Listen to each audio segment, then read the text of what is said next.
La première route, celle de la découverte, c'est l'eau. Par elle, les Blancs découvrirent le pays. Le Saint-Laurent leur livra son littoral vierge.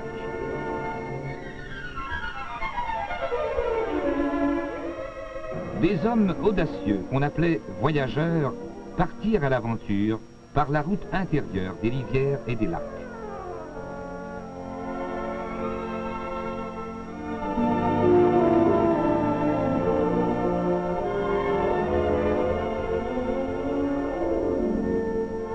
La forêt recula devant les défricheurs. Une vie rude commençait, une belle vie. L'homme labourait la terre neuve.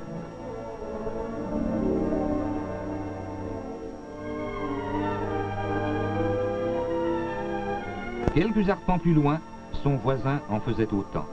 Ainsi naquirent les rangs, les villages et les villes. Et pour aller raconter cette bonne nouvelle, un premier chemin perça les bois, longea les champs.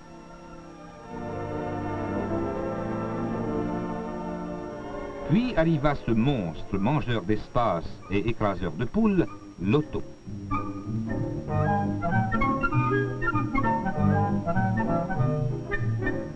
On se familiarise bien vite avec ce bolide qui fait du 30 à l'heure quand le chemin n'est pas trop chaotique.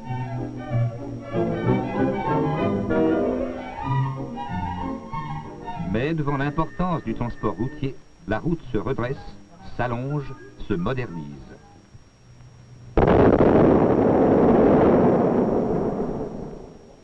Pour construire une route moderne, s'unissent des hommes aux sciences diverses.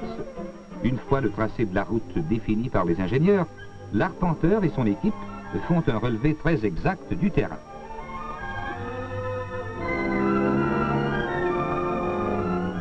Des sondages effectués à intervalles réguliers par un autre groupe de spécialistes révèlent la nature du sol à des profondeurs variées. Les moustiques, paraît-il, font aussi des sondages. Tout le long du tracé, l'équipe prélève des échantillons du sol. Ils sont envoyés pour fin d'analyse au laboratoire du ministère provincial de la voirie.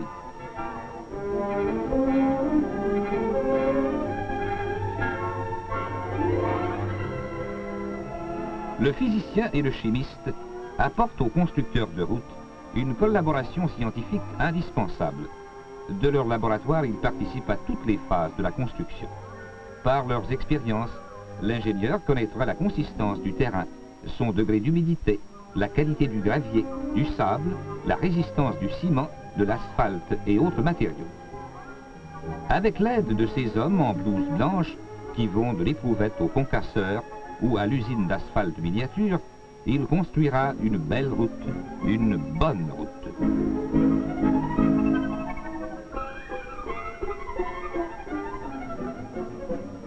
Le halètement des moteurs couvre les bruits familiers de la forêt. Après avoir percé une large trouée, les bulldozers puissants nivellent le terrain. La force de ces engins est imposante. Leurs lourdes lames d'acier poussent devant elles plusieurs tonnes de terre qui roulent comme vagues devant la poussée irrésistible. « 45 000 livres d'acier se cabrent au simple commandement d'une manette. Du doigté, de l'œil, du nerf et un physique à toute épreuve. Voilà le dompteur de ce mastodonte.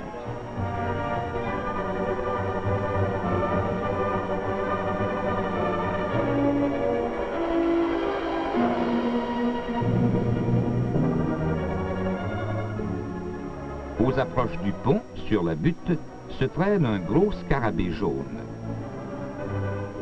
Voyez-moi ça. C'est tout en puissance et en souplesse, j'allais dire en muscle.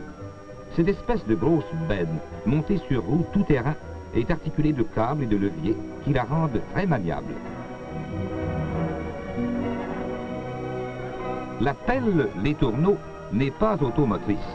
Ses commandes sont reliées au tracteur qui la remorque. Si la charge est trop lourde, un autre tracteur la pousse. Ses flancs creux portent d'un seul coup la charge de 4 camions, soit près de 25 tonnes.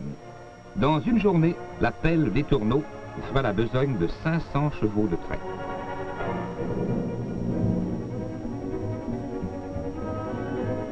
Quand la colline rocheuse affirma « on ne passe pas », l'ingénieur répondit « dynamite ».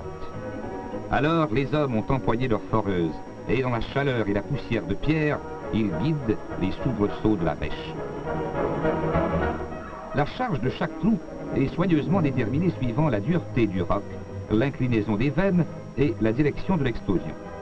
Dynamiter est un art où l'expérience s'entoure des plus grandes précautions. Sur le chantier désert, 2 hommes glissent dans les trous les derniers bâtons de dynamite.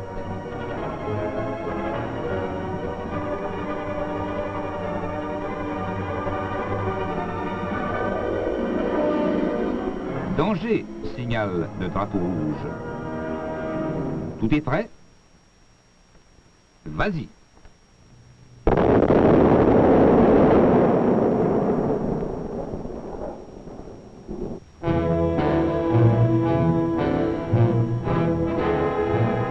Cette explosion spectaculaire, cette voltige des quartiers de roc, signifie pour l'automobiliste une courbe de moins.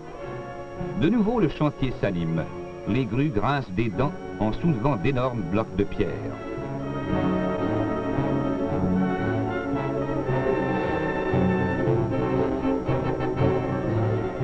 Servis par une machinerie moderne et adéquate, les constructeurs de routes savent vaincre les obstacles. Et dans leur métier, ce n'est pas ce qui manque.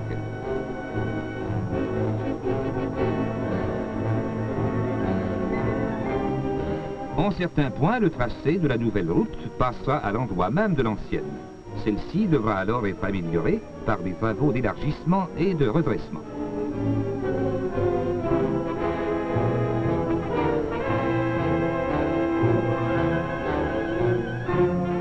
Ainsi, une courbe inévitable deviendra plus large et moins raide. Ou encore, perché sur sa niveleuse, un ouvrier élargira le fossé qui doit drainer la route. Si un ruisseau semble vouloir barrer le chemin, il sera enjambé par un ponceau de béton.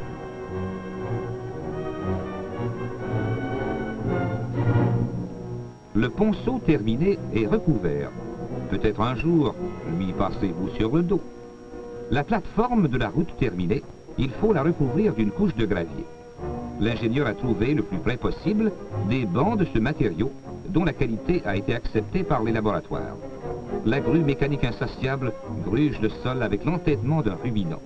En un défilé incessant, les camions vont déverser sur la route des milliers de tonnes de gravier.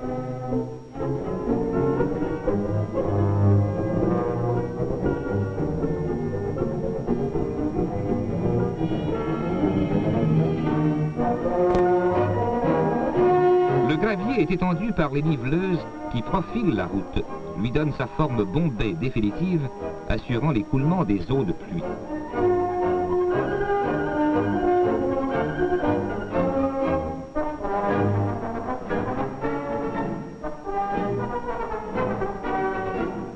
Les arpenteurs viennent faire un relevé de la route finie pour vérifier si elle est conforme aux plans et devis.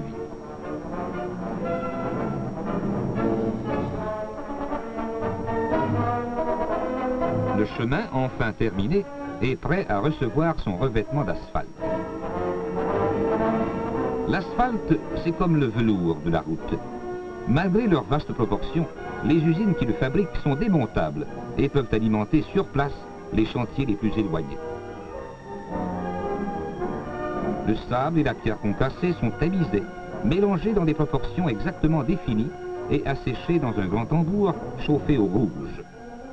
Ils sont ensuite mélangés à l'asphalte liquide, un sous-produit de la distillation des pétroles.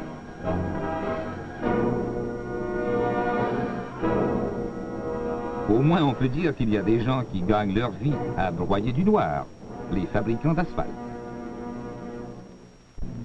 Rendu sur place, le béton bitumineux est déchargé dans une épandeuse qui l'étend lentement en une couche lisse et uniforme. La finition qui se fait au râteau paraît simple, mais c'est un travail délicat qui demande beaucoup d'expérience et une main sûre.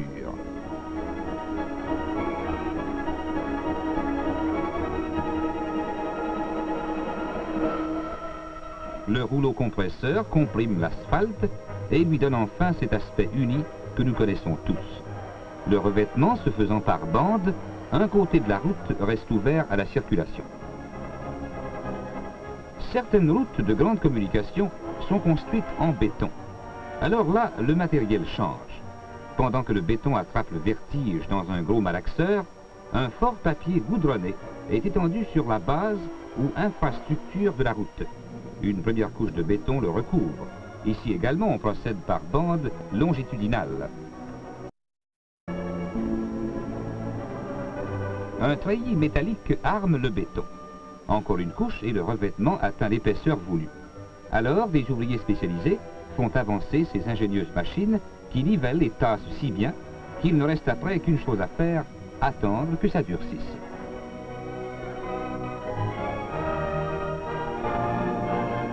La route ne franchit pas les rivières ou les fleuves. Elle s'arrête sur une rive, repart sur l'autre, confiante en cet indispensable trait d'union, le pont. Une quantité surprenante de barres et de tiges d'acier entre dans la construction d'un pont.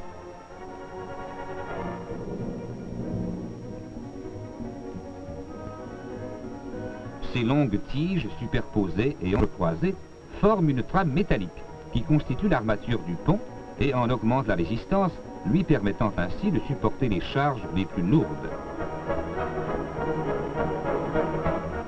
Toute une armada de petites bennes sur roues vient remplir de béton le coffrage, moule de bois dans lequel le béton va prendre forme.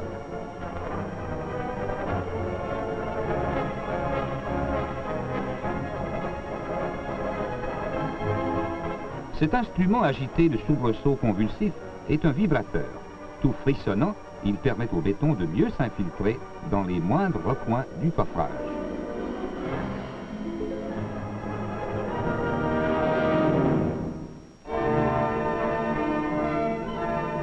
Le tablier, qui est la partie carrossable du pont, est bombé comme la route. Avec un gabarit de bois, on lui donne son profil définitif.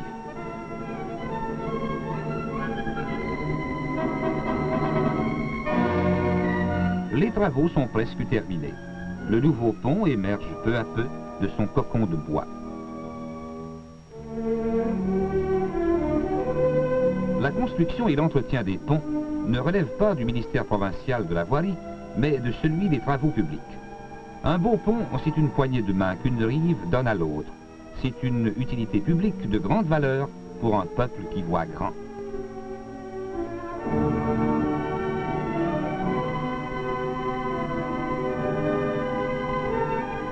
Pour décongestionner la circulation aux abords des grands centres, la route s'étale en ramifications. Chaque branche mène à une autre route ou à une des artères principales d'une grande ville. Ainsi apparaît du haut des airs la route nationale numéro 2, comme elle se divise pour aboutir à différents points de la ville de Montréal.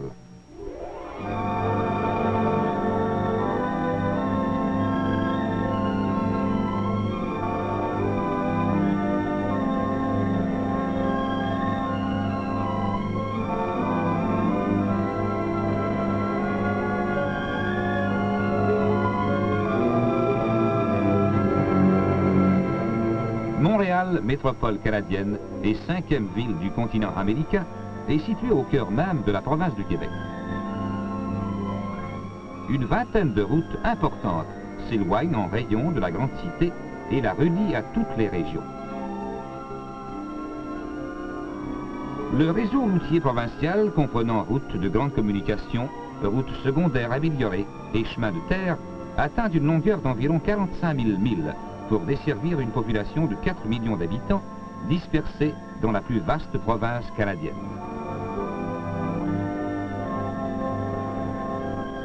L'Abitibi, par exemple, est à plus de 350 000 de Montréal.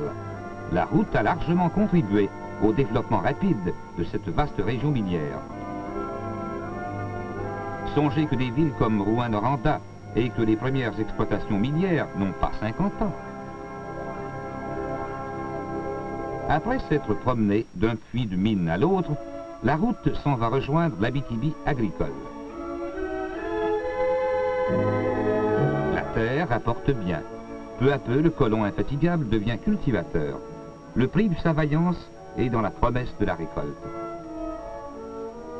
l'œuvre si nécessaire de la colonisation fonde sans cesse de nouvelles paroisses de défricheurs. Une grande région agricole se développe, dont la ville d'Amos est le centre.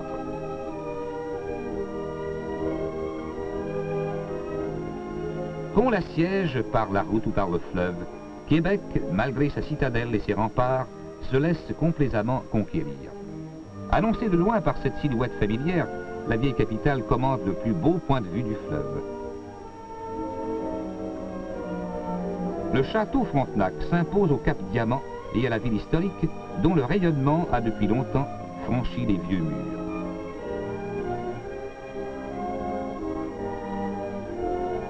Quittant Québec par le nord, une bien belle route file sur 135 000 à la riche région du lac Saint-Jean.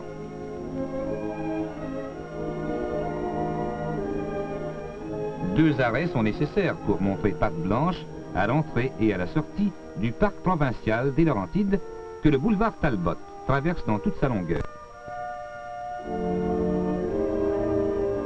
Pour un pêcheur enragé, cette route est sans doute la plus belle du monde. Elle le transplante rapidement en pleine nature, dans un immense territoire de pêche où 5000 lacs et rivières lui permettent de renouveler chaque année son répertoire de « Je te mens pas, celle que j'ai manquée, elle était grosse comme ça ».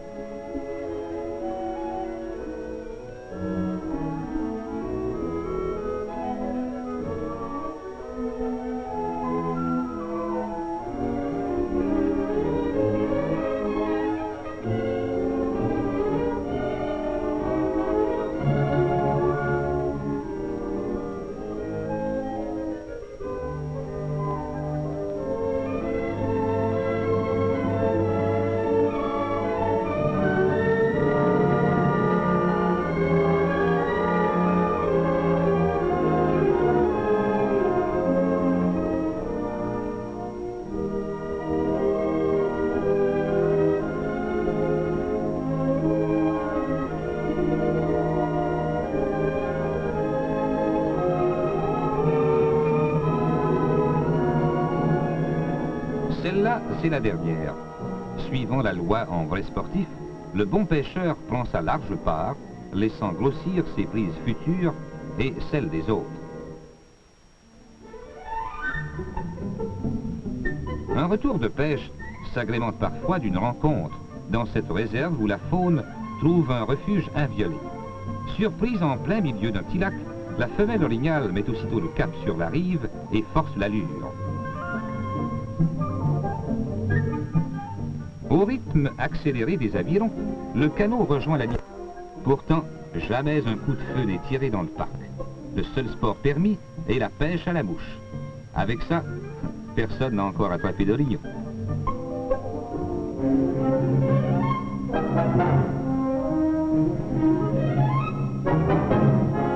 Mais la femelle orignale aime mieux se fier à ses grandes jambes. Au trot allongé, elle rejoint la sécurité des bois.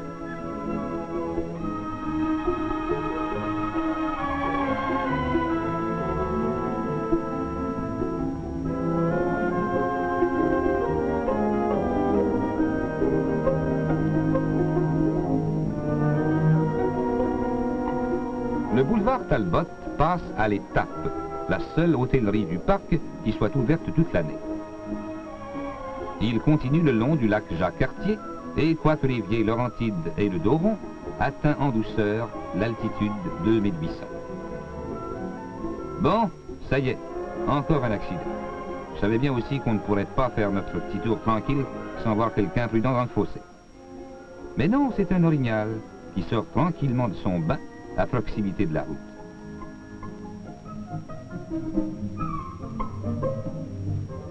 Ah, il a de l'allure celui-là avec son grand panache.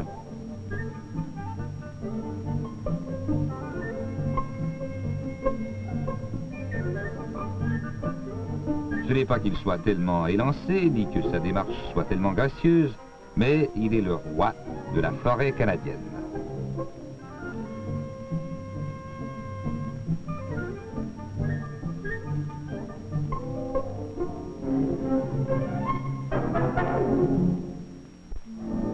Ainsi va le boulevard Talbot, perçant la forêt, grimpant avec sûreté les collines, redescendant vers les plaines fertiles, pour s'arrêter à Chicoutimi, la grande ville du Saguenay. Une autre route se ferait dans le roc un passage à la dynamite et passe sur le premier pont d'aluminium au monde construit à Arvida, près des usines productrices d'aluminium. Contenues par des barrages, les rivières fournissent aux industries une somme énorme d'énergie électrique. Elles amènent aux scieries le bois, une des principales richesses de la région du lac Saint-Jean.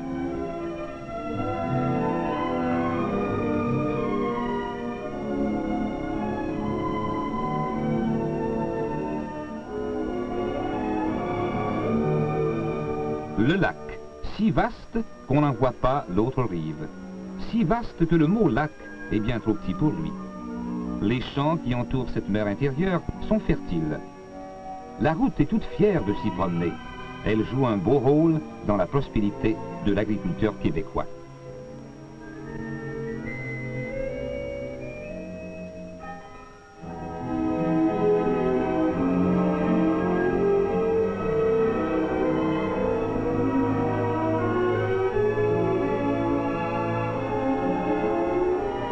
Ainsi sont reliées par un réseau routier les régions du Québec, du Saguenay et du lac Saint-Jean. Plus loin, la route de Chibougamau découvre un pays neuf. L'avion n'est plus seul à la conquête du Grand Nord. Quittant la rive nord, une autre route franchit le Saint-Laurent par le pont du Québec et escorte le fleuve jusqu'à la mer. Elle longe la vieille église de Saint-Jean-Port-Joli et après quelques heures arrive en cette région très belle, la Gaspésie.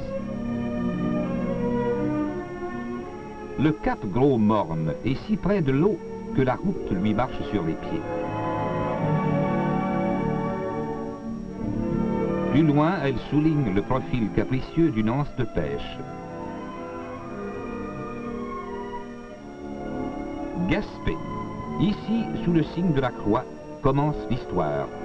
Dans ce décor, meublé aujourd'hui par une ville agréable, arrivait en 1534 le malouin Jacques Cartier.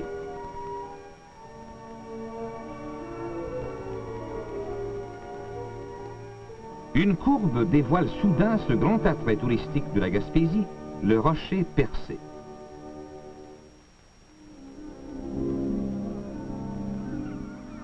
Sur la grève, des pêcheurs qui reviennent du large. Des touristes qui sont bientôt leurs amis.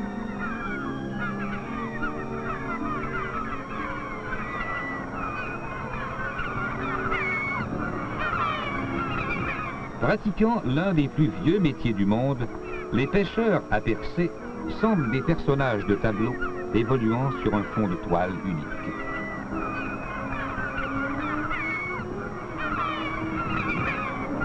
Les goélands qui meublaient le ciel de leur impatience disputent à la marée montante les déchets de poissons.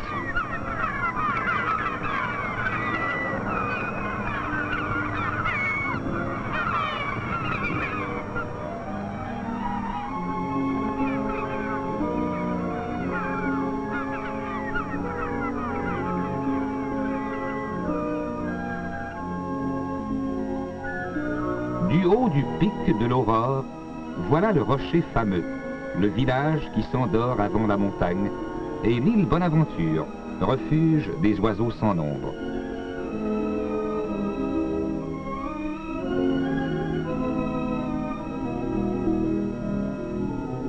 Coin du Banc, un joli nom, une bien belle plage. La mer, le soleil et le sable, quels merveilleux compagnons pendant les vacances. La mer, le soleil et la barque, témoins quotidiens du labeur des pêcheurs côtiers.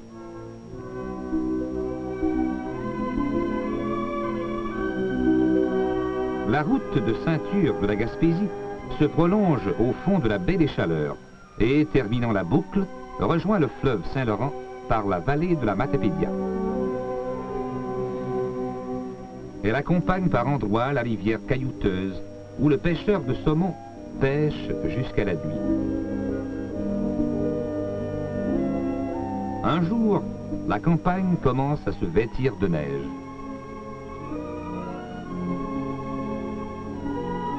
L'hiver québécois est long et la neige abondante. La gratte à cheval est bien utile pour relier la ferme au grand chemin. Quand les clôtures des champs sont ensevelies, l'autoneige ne connaît plus de frontières. Mais pour maintenir ouvertes les routes de grande communication, un outillage efficace est mobilisé. La neige met sans façon des œillères blanches aux automobilistes et, sans pitié pour le garagiste, tient l'essence au frais.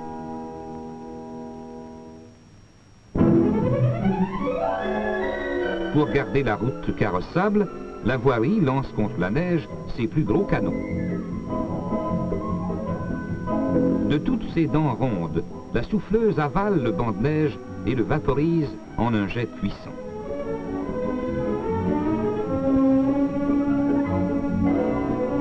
Quand la tempête a décidément tout bouché, tout bloqué, souffleuse, gratte et chasse-neige s'unissent, gigantesque instrument d'orchestre, attaquant tous ensemble une ouverture.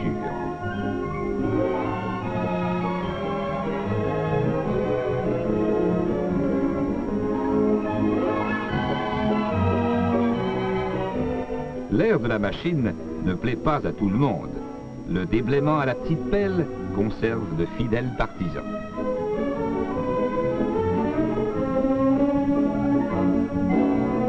Chaque hiver, la voirie provinciale entretient quelques 23 000 milles de chemin, soit toutes les routes de grande communication et la presque totalité des routes secondaires améliorées. La route la plus agréable est sans doute celle des vacances. De décembre à fin mars, elle emmène les skieurs au sport d'hiver. Près de Saint-Adèle, les figures de glace du carnaval évoquent des scènes d'antan.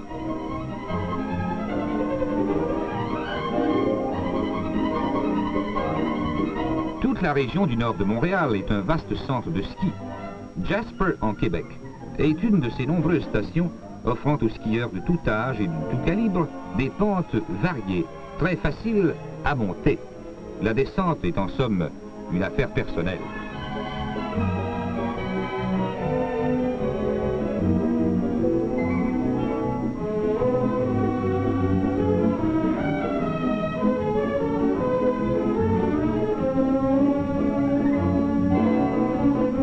Au Mont-Tremblant, le télésiège vous fait faire une promenade aérienne confortable et sûre. Découvre un panorama très beau qui poétise l'escalade et vous dépose à une hauteur respectable. Si cela n'atteint pas vos capacités, continuez. Le sommet n'est pas loin.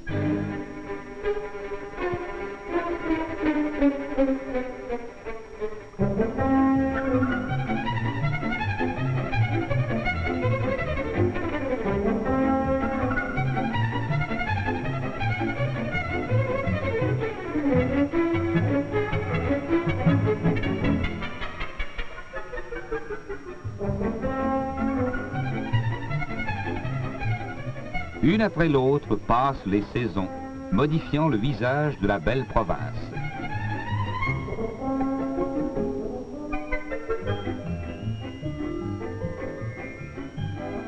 Printemps, la saison des couleurs nouvelles. On reprend la douce habitude de s'attarder sur le porche de l'église. Saison des lacs plus bleus, des routes plus invitantes qui conduisent à l'été.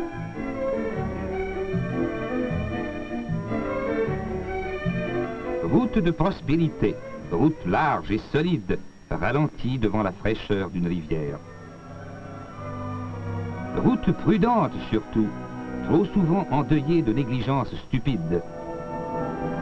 Route pourtant si précieuse à tous, alliée de l'agriculteur et du citadin, actif indispensable à l'économie nationale. L'automne rougit l'érable et donne au paysage la richesse de ses coloris éphémères. Route d'automne si fraîche, bordée d'or et de pourpre, route des 4 saisons enfin, qui sillonnez la province. Votre rôle est grand et vous le jouez bien.